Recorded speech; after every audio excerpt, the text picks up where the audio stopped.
بسم الله والحمد لله والصلاة والسلام على رسول الله. زوجتي الحبيبة الغالية وأبناء الأحباب الأعزاء، أعلم أن بلاء شديدا قد نزل بكم بعد استشهاد الأخت واعتقال الأخ وغياب ومطاردة الأب، لكني أعلم وأثق جيدا أن الألم الذي نزل بكم بسبب ما ألم بهذا الوطن وهذه الأمة من مجازر جماعية ومن تهديدات لمستقبل الوطن والأمة على يد هذا النظام الانقلابي وعلى يد هؤلاء الطغاة الظالمون هو أكبر كثيرا وهو أعظم كثيرا. أذكر نفسي وأذكركم بالله عز وجل مع هذا البلاء الذي نزل بي وبكم. أذكر بقول الله تبارك وتعالى: ولا تهنوا ولا تحزنوا وأنتم الأعلون إن كنتم مؤمنين. وبقول الله تبارك وتعالى عن الصالحين السابقين الذين أوذوا في سبيل الله فما وهنوا لما أصابهم في سبيل الله وما ضعفوا وما استكانوا والله يحب الصابرين. بل أرى والله أن فضل الله علينا كبير، فضل الله علينا إذ اختارنا لهذه المكانة الرفيعة بشهادة أختنا وابتلاء أخانا في قضايا ليست لمصلحة ولا لمغنم، بل لقضايا الأمة وقضايا الوطن، قضايا الشرف، قضايا المروءة، وليست القضايا التي تخل بالشرف والمروءة. هو كرم من الله تبارك وتعالى نحمد الله تبارك وتعالى عليه. أذكركم وأذكر نفسي بأن اليأس ليس من شيمة المؤمنين، بل الثقة في وعد الله ونصر الله تبارك وتعالى في الدنيا قبل الآخرة. أم حسبتم أن تدخلوا الجنة ولما يأتكم مثل الذين خلوا من قبلكم مستهم البأساء والضراء وزلزلوا حتى يقول الرسول والذين آمنوا معه متى نصر الله. الرسول والذين آمنوا معه يزلزلوا ويقولوا متى نصر الله ألا إن نصر الله قريب. أم حسبتم أن تدخلوا الجنة ولما يعلم الله الذين جاهدوا منكم ويعلم الصابرين. هذا موعود الله. ثقوا، اثبتوا، اصبروا، ثقوا في وعد الله تبارك وتعالى. كونوا كما كان أصحاب النبي صلى الله عليه وسلم ولما رأى المؤمنون الأحزاب قالوا هذا ما وعدنا الله ورسوله وصدق الله ورسوله وما زادهم إلا إيمانا وتسليما.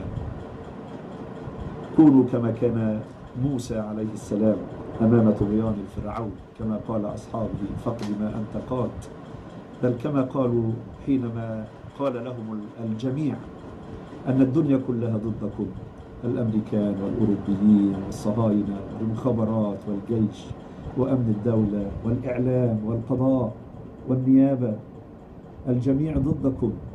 لكن تذكرون ما قالت موسى حينما قالوا له إنا لمدركون، قال وليكن هذا شعاري وشعاركم وشعار المؤمنين جميعا كلا إن معي ربي سيهدين، كلا إن معي ربي سيهدين. نثق في وعد الله ونثق في أننا بفضل الله حملنا قضية عادلة، وهي الدفاع عن هذا الشعب وحقه في الحياة الكريمة، الحياة الحرة، الحياة التي لا وصاية عليها لا من الخارج من أمريكان وصهاينة وإماراتيين ولا من الداخل من جيش وشرطة ومخابرات وأجهزة أمنية. حق هذا الشعب في أن يعمل إرادته وأن يختار ما يريد. هذه القضية العادلة التي بفضل الله حملناها وليس فيها أبعاد لا شخصية ولا عائلية ولا حزبية ولا مصالحية، لكن بفضل الله نحملها ونقدم التضحيات في سبيلها. أبشركم وأبشر جميع العاملين لنصرة الحق والعدل في أنحاء مصر وفي ربوع العالم. البشريات كثيرة. الرئيس تذكرون هذا الرجل الصالح الذي شوهوا صورته طوال سنة بكل طريق، والذي سعوا لتكريه الناس فيه بكل سبيل، بل الذي سعوا لصناعة الأزمات لإفشال منظومته بكل سبيل، وسعوا لإحداث الفرقة لجعل الناس تكره تلك الفترة بكل سبيل. ثم يشاء الله شيئا آخر. أرأيتم كيف خرجت الدنيا كلها وليس مصر وحدها، ميادين العالم كله ترفع صور الرئيس، تهتف باسم الرئيس، تدعو لهذا الرئيس في صلاتها في رمضان وبعد رمضان. إن الله سبحانه وتعالى هو المعطي وهو المانع، وهو الذي إذا قرر شيئا لا تملك قوى الدنيا كلها أن تحجبه. المثال الثاني ربعة العدوية، تلك التي أرادوا فضها ليجعلوا الناس تنسى ربعة ومن في ربعة. حاصروها بالتضييق الإعلامي ومنع الإرسال وحجب الحقيقة عن أن يراها الناس، ثم قرروا فضها بالقوة وبالمجازر من أجل أن ينسى الناس القضية التي حملتها ربعة العدوية. ثم يشاء الله شيئا آخر، يشاء الله أن تكون ربعة في كل العالم، في كل لغات العالم. ربعة التي كانوا يقولون عنها أنها إشارة مرور وأنهم شرذمة قليلون، فإذا بها لغة جديدة هي أعلى كلمة استخدام في العالم، إشارة ربعة ورمز ربعة رابعة الصمود. ويصبح الأربعاء 14 أغسطس تاريخ مشهود في الدنيا كلها، رمزا في التاريخ للصمود والإباء والعزة والسلمية والمقاومة السلمية في وجه الطغيان وفي وجه القتل والحرق والتمثيل والتشويه.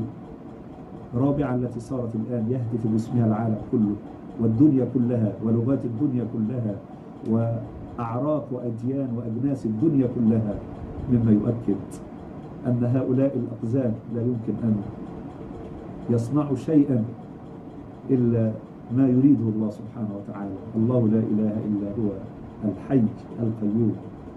بل أقول في عائلتنا البسيطة، أختنا الشهيدة أسماء،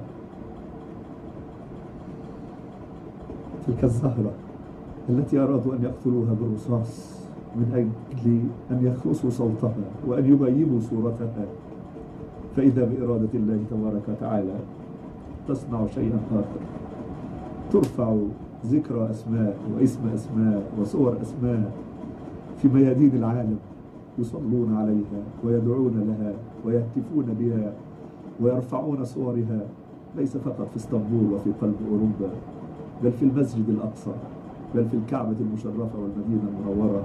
صلوات الجنازة التي أقيمت على أسماء والدعاء والصور والهتاف، مما يؤكد ويبشر أن ما يريده الله هو الكائن وليس ما يريده الأقزام. بل أضرب لكم الأمثال في فضائح أراد الله نشرها لهؤلاء الطغاة الذين حاولوا أن يضللوا وظنوا أنهم يملكون الإعلام ويملكون الرأي العام.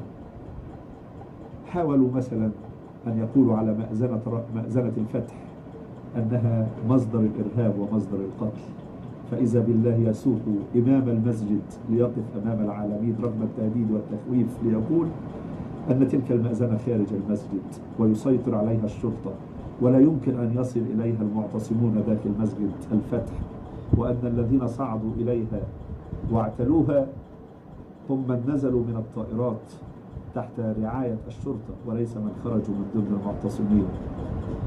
مثال آخر حينما قالوا أن مبنى المقاولون العرب قد اقتحمه المتظاهرون وأحرقوه، فإذا برئيس مجلس إدارة الشركة يخرج على الناس رغم التهديد والتخويف ليقول في صراحة أن الأدوار العليا التي احترقت نتيجة إطلاق النيران عليها من الطائرات التي حلقت فوقها، وأن لا أحد من المعتصمين قد اقتحمها وقد دخل أدوارها السفلية. وهكذا رأينا تلك الأمثلة. رأينا حامد البربري الذي يقص نبأ ما جرى لأخيه تامر عبد الرؤوف الصحفي بالأهرام والصحفي بالجمهورية ويفضح هؤلاء القوم. رأينا تلك النماذج وأنا في هذا المقام لا يفوتني أن أشكر ليس فقط الشيخ رائد صلاح والدكتور طارق سويدان على كتاباتهم في حق عمار البلتاجي وأسماء البلتاجي، لكن أذكر من اختلفوا معنا كثيرا لكن وقفوا يذكرون تلك المواقف ويكتبون اليوم: تميم البرغوثي وعلاء عبد الفتاح ومحمد عادل ونادي أبو المجد وغيرهم، هؤلاء الذين وعلاء صادق، هؤلاء الذين كتبوا ما يعرفون من حق في حق تلك النسمة الكريمة التي والله أفتخر بها، ليس لأنه ابني لكن لتلك الروح الراقية وهذا الذوق العالي وتلك الإنسانية الرفيعة التي عاش بها عمار البلتاجي. أذكرك ابن الحبيب وأخي الغالي، كما كنت أناديك دوما أني في حاجة إلى آرائك ومشورتك وعمق تحليلاتك.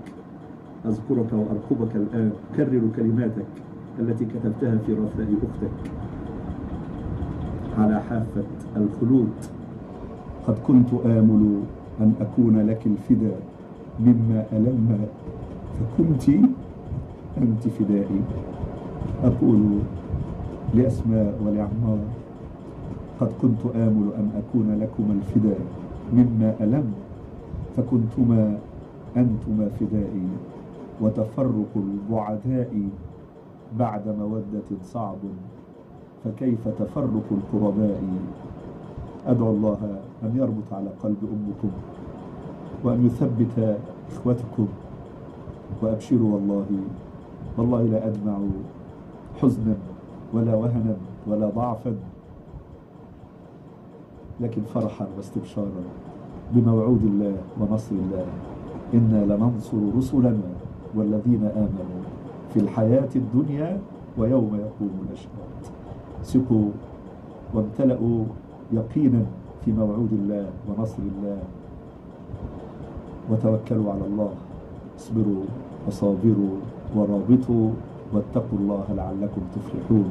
وإلى لقاء قريب في سعادة الدنيا، أو نلتقي حول حوض النبي صلى الله عليه وسلم في مقعد صدق عند مليك مقتدر. والسلام عليكم ورحمة الله.